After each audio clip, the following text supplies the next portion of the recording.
2013, a Nigerian girl named Zion screamed and begged for Boko Haram terrorists to spare her father's life as he was dragged from his home and murdered.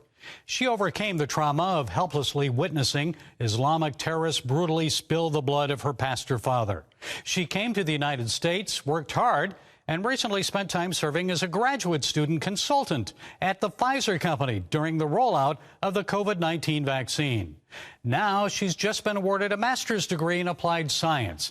Well, joining us to share her story and more is international human rights attorney Emmanuel Ogebe. Mr. Ogebe is managing partner of the U.S.-Nigeria Law Group. Emmanuel, you've helped this woman, Zion. It's a wonderful achievement of which I'm sure her father would be proud. So please tell our viewers about what happened to Zion and her father back in May 2013. Yes, thank you very much, Gary, for having me. This is certainly one of the few silver linings in the dark cloud that is Nigeria regarding the persecution of Christians today. As CBN reported many years ago, her father was a top Christian leader in northeast Nigeria, and you know, he was assassinated by the Boko Haram.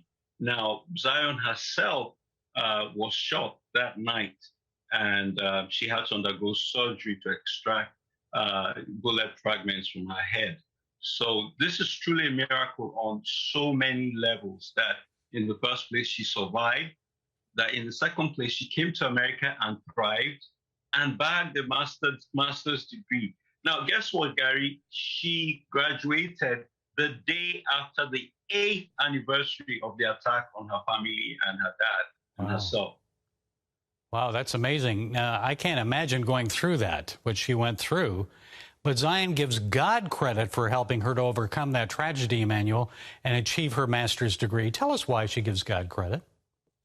You know, what the enemy meant for evil, God turned around for good. And her father was the one taking care of so many orphans of other pastors who were killed. And I just felt, I said, listen, someone has to step in for him. And if that's the only thing we've done, is we put a smile in heaven this week, that the body of Christ, you know, came together for the daughter of a man who also cared for others. And so she definitely, you know, is overjoyed. We had a testimonial service in Los Angeles the day after the graduation, where she sang a song of praise to the Lord. And Gary, get this, 3 days after the man who ordered the hit on her dad, the head of the terror group Boko Haram, one of the deadliest terrorists on the planet, Abu Shekau, was killed 3 days after our prayers. They said that he committed suicide, but has anyone seen a body or any evidence of that? Well, fortunately, there's not going to be a body, because he detonated his suicide vest when he was encircled by ISWA, which is ISIS West Africa, a rival faction that broke away from his faction. And in addition to informal sources that we have, the Associated Press confirmed that you know, ISWA has actually announced his death. So it's a done deal at this point. He's facing his consequences wherever he is. And I doubt that there will be, you know, 70 virgins. He will be very surprised. Yeah, I doubt that too. Now, but despite that, Boko Haram is still going strong. Many Nigerian Christians are still under attack daily, not only from Boko Haram terrorists, but also Fulani herdsmen who raid villages, burn churches, kill pastors, women and children. Just this week, we received reports from local leaders that over 27 Christians were killed on Sunday evening, some as they had evening fellowship with other Christians. In the past 2 weeks, over 200 people have been killed. And Emmanuel, it's harder to get that information out now because I know Nigerian President Buhari has banned Twitter because it blocked him after he posted a threatening tweet. Tell us why he did that, and do you think he'll eventually lift the ban? Well, so here's what happened. General Buhari sent out a tweet basically threatening to commit another genocide against the the people of Southeast Nigeria who are majority Christian. And Twitter thought that wasn't a very good thing to threaten his own people, so they deleted it.